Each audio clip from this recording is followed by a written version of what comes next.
my ultimate guide to tongue piercings. A few of you guys have asked questions about tongue piercings recently, so I thought I'd make my own video on, you know, the ultimate guide to tongue piercings. I talk about everything, so from beginning, middle to end, aftercare, the complications or the healing situation. Basically anything you can think of, I'll try and cover it in this video when it comes to tongue piercings. A quick background on my tongue piercings. I've had my tongue pierced 3 times in total in my whole life. The first time I was 15 and then I took it out after a day. And then I got it done again when I was 17 and I kept that one in. And then a couple of years later I got another piercing. So I had 2 tongue piercings in my mouth hole. Bit of a situation, I'll tell you that. There was a lot going on in my mouth. But I ended up taking one out because basically, as gross as this sounds, basically they both merged together. So 2 tongue piercing holes sort of just became lovers and friends basically, and they merged into one.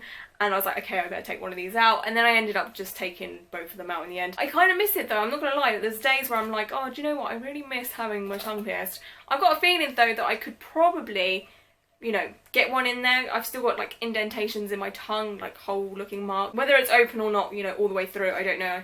I may try that one day. But I've been told a few times that if your tongue piercing heals up very quickly, or it just doesn't heal at all. So, I don't know. Maybe I'm one of those people where it just doesn't heal. I've got a hole in my tongue for life, which is pretty cool. So yeah, I'm going to talk about everything you need to know when it comes to tongue piercings. So if you're interested in getting your tongue pierced, or, I don't know, you just want some entertainment, I don't know, then stick around and I'll tell you everything you need to know.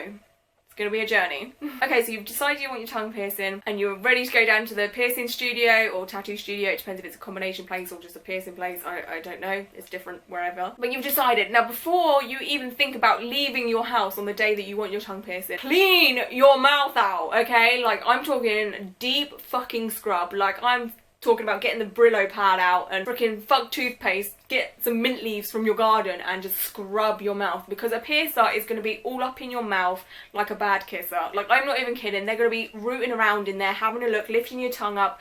So make sure you clean every aspect of your mouth hole. Just, you know, it's just polite. So don't eat cheese and onion crisps or something, or don't be eating some sort of freaking chili cheese dog. I don't know. Just don't be eating like onions or anything smelly, you know, keep it fresh, and then as soon as you're done, you can go crazy on smelly foods. Apart from, you're not going to be able to, because when you get a tongue piercing, the restriction is real. I'll get to that in a minute though. So like I've said in my other piercing videos, when you get to the studio, make sure you fill out a form or sign something, or agree that you know the dangers of tongue piercings or what have you, or any piercing, I don't know, but just make sure you sign something, or you are told about tongue piercings. I don't know. Quite a few people have commented on my other piercing videos saying, oh, I never signed anything, but everything's legit, I have no infections, which, okay, fair enough, but where I live and the studios that I've been to get piercings, I've always had to sign something, so I don't know, but I don't know, that's why I say that, but maybe some studios don't do it, I don't know, but that's just from my experience, so I talk about that. So you fill out your form and you put your name, your date of birth, what piercing you want, yada yada yada, the boring stuff, and then a piercer will take you back into a room, like a piercing hell room where you get stabbed by needles, and they'll take a very, very good look at your tongue, because sometimes, it's quite rare though, but sometimes a piercer will reject giving you a tongue piercing, and that's because your tongue is mapped out, not weirdly, but it's just mapped out strangely, so all the veins and stuff, they don't want to pierce through a, you know, a very important vein. And also the I don't know what it's called, but like that bit, the stringy bit underneath your tongue, if that is too far forward and they can't put a needle through it, they won't do it, and that's for your safety, because if something goes wrong, they're going to be in shit and you're going to be in a whole lot of shit, because your tongue is going to be broken. So if a piercer says, no, I can't pierce your tongue, take their word for it. Yeah, it's disappointing, and yes, you're not going to have a tongue piercing, but I think you would prefer to be able to eat and speak like you normally can, compared to not being able to and having a shiny thing in your tongue. It's so not worth it. So listen to a piercer.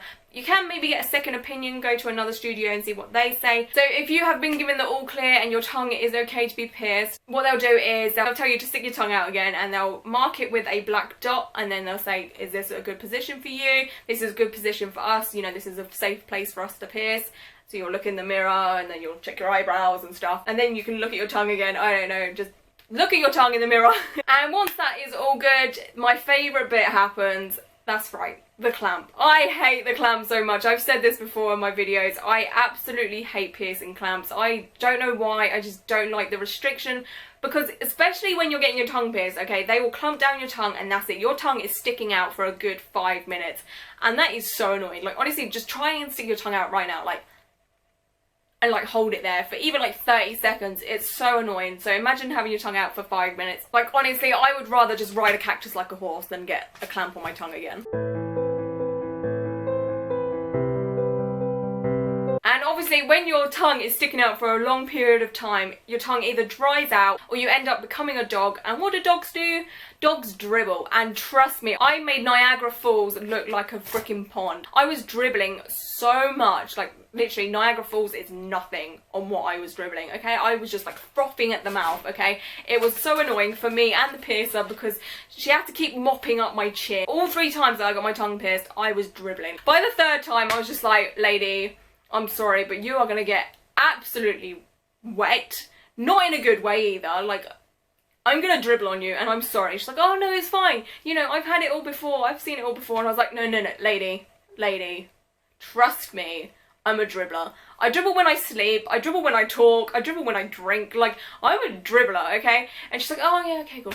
And then, like, after the procedure was done, she was like, yeah, you're a dribbler. And I was like, thanks, lady. So be prepared to dribble when you get your tongue pierced, or you may go the opposite way and end up having a really dry mouth. It just depends on who you are as a person. So if you are a dribbler normally in life, like when you sleep or whatever, don't like bring a boyfriend with you or someone you're trying to like impress or woo, because I don't know if you want them to see you dribble yet. Like, that amount of water just shouldn't come out of someone's mouth. So once the piercer has clamped your tongue and you're starting to dribble or your mouth is drying out, they will come at you with the freaking jabbing stick, aka the needle, and then they're gonna just shove it on through the strongest muscle that you have on your body. That's correct. Fun fact. Your tongue is the strongest muscle that you have, and you're just about to have a needle put through it. Have fun, guys.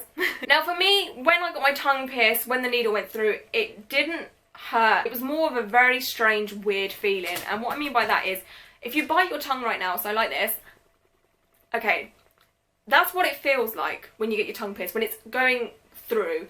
But when it gets to the middle of your tongue, so inside your tongue, it is the most weirdest pressure feeling ever. It literally just feels like someone is clamping down on your tongue with like 2 bricks, like they're squashing it. There is so much pressure. It's so strange. That's the way I can explain it. If you've had your tongue pierced, it may be different for you, but I felt the needle sort of, you know, going through a little bit, and then it was pressure, really hard pressure, and then it was coming out again, and that's when it felt like stingy type thing. It was like a stingy when you bite your tongue feeling. But I wouldn't say it hurts, it's just a bizarre feeling, really bizarre. It's just, I don't know, I can't explain it. It's one of those things that you'd probably have to go through to know what I'm going on about. But it's over and done with so quickly. Okay, so now you have a needle pretty much just sticking through your tongue. Literally, it's just sitting there. You're just like dribbling, needle sticking through, dribble or just dry mouth, whichever one. Both are very uncomfortable. So with the needle, if I remember, this bit's a little bit hazy for me because, I don't know, I was just always concentrating on this fucking thing just sticking up by my mouth, and I was just going cross-eyed. I was just like, and then dribble. I mean, you can imagine, just dribble. From what I remember, I'm pretty sure what happens is when the needle goes through, there's like a plastic bit as well that goes through your tongue, or that's after the needle. I don't know, but somehow the needle is replaced by some sort of plastic hollow thing, and then they drag the needle out, and then you're left with this plastic thing hanging in your mouth, and you're just like, and then dribble. And then what happens is they try and put the bar in place of the plastic thing, so it sort of goes in the plastic thing and then the plastic thing comes out. I don't think I'm making much sense, but it feeds through type thing, and the feeling is so weird when the bar's going through. Like, imagine an elephant's trunk going through a donut hole. It's literally like that. Like, there's so much pressure and so much force having to be put onto it, and it's just literally just like squeezing something massive and something small. Keep your dirty minds away from this. But that, to me, was more painful than the actual piercing itself, because when they're screwing the ball on, they're sort of moving around the bar as well, so that's really, really uncomfortable. Another thing I should have maybe mentioned, if you do bleed, it is normal. I had quite a bit of blood. Basically, I was dribbling at this point so much. I was dribbling, you know, liquid, and then a bit of blood as well. Like, it's just a whole clusterfuck of emotions, basically. Then the piercer will take off the clamp and you are free. And then obviously you've got to do the cleanup. So, okay, yeah, you've dribbled and, you know, you've just got a wet chin and everything's disgusting. You have, like, no foundation on your chin. Everything's gone to shit. So you put your tongue back in your mouth. It is the weirdest feeling ever. You're just like, what the fuck is going on here? You know, you're just like, what is going on in my mouth? And then your tongue pretty much does start swelling not instantly. It swells up quicker than a normal piercing would, I would say. For me, that was the case anyway. Also, talking when you first get your tongue piercing, for me, it's different. It is different for everyone, but I'm going to just talk on my experience. It may be different for you, but talking is very, very strange. I didn't really talk that differently, but you can tell you're talking a bit differently, if that makes sense, but it wasn't dramatic. It wasn't like, oh my god, what the hell has happened to me? It's a case of you're just adjusting to something new in your tongue, and your tongue is swollen as well, so that adds to the new sound effect coming out your mouth. So once you walk out the studio and you've got your brand new silver shining thing in your mouth hole, like I said, your talking is a bit strange and what have you, but it's not terrible, and your tongue will start to ache. And I am not kidding. For me personally, my tongue ached so much. Because your tongue is a muscle, it was a muscle ache. Like, it was the weirdest feeling. So if you ever like worked out too much, or if you ever pulled a muscle, it felt like that, but in your mouth. It's just, oh, I can't, like, it was so strange. And like, everything is a massive, huge task. So if someone asks you a question and it's like either like a yes or no answer, that's a big issue for me. I was just like, yeah, like, I just didn't want to talk because my tongue ached so much. And that was probably the most annoying thing about getting a tongue piercing for me, and the dribble. That was just, ugh, not cool. Everything was an issue. Like, I just ended up grumbling for the first couple of days. I was just like, I just couldn't be bothered to speak. It was just too much of an effort. Your tongue does swell up a little bit, but over the next couple of days it will swell up a little bit more. It's nothing to worry about. As long as you can breathe, it's absolutely fine. Just annoying, and again with the achiness, you just basically want to give up for a couple of days. You just don't want to talk, and you definitely don't want to eat. Okay, so to the sad part of getting your tongue pierced, the food side. Now, I'm a massive foodie. I love food, and when I get hungry, I get hangry. Like, I suffer from hunger so bad. So you can imagine my tongue was hurting, I couldn't be bothered to speak at all, and then I got hungry. You know, obviously people get hungry, and I couldn't eat. It's not because your tongue hurts. Like I said, my tongue didn't hurt, it's because your tongue aches. So for the first sort of 2-3 days, it took me about 20 minutes to eat a tiny small yogurt. Like, the effort to get a bit of yogurt in my mouth and then swallow it was so much, because just any movement of my tongue, just, oh, it was achy, it was annoying. So yeah, I pretty much lived off of a diet of yogurts and skips. Skips, if you don't know what they are in other countries, they're like these crisps that like sort of melt in your mouth type thing, so they're pretty easy to digest. But because they're so like digestible and small, they didn't fill me up at all. Like, I would eat like 6 packets. Yeah, it took me like 2 hours, but I wouldn't feel anything. I would still be so hungry. I could eat normally after about a week. It may vary from person to person. Some people can just carry on eating, like they're not affected at all, but some people struggle for about 2 weeks. I was lucky and it was about a week. I think I would have just given up after about a week. I'm not gonna lie, I was just like, you know what, this is so not worth it. I need food, I want to talk like a normal person. I'm over it. But luckily, I stuck it out the second and third time that I got it done. I would say for food wise, just don't play around with your food, but just play around with what you can eat. I would suggest yogurts are definitely a good thing. Soups, I don't eat soup, so I was screwed, but you can eat soups, I guess. Smoothies are good. Basically anything liquidy that you can drink that's filling is good. Milkshakes and stuff like that. Any sort of like soft foods that isn't bread. Oh my god.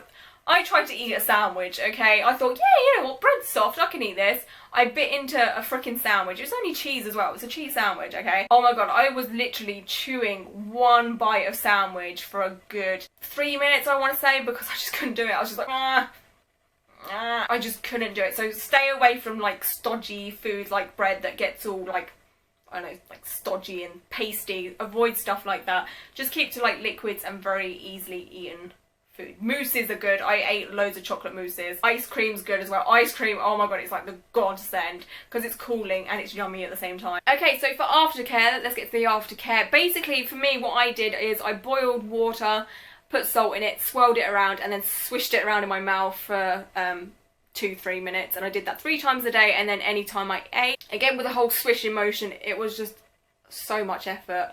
but you have to do it. That's one of the things you just have to go through. And it's pretty much as simple as that. There's nothing else you can really do because it's in your mouth. So you can't put any cream on it because that's going to taste like shit. Oh, I completely forgot to say, I'm so sorry, but when you get your tongue pierced, they will put in a longer bar just to accommodate the swelling. After about a week or so, it depends on each person. The swelling in my tongue went, is that even right English? The swelling in my tongue?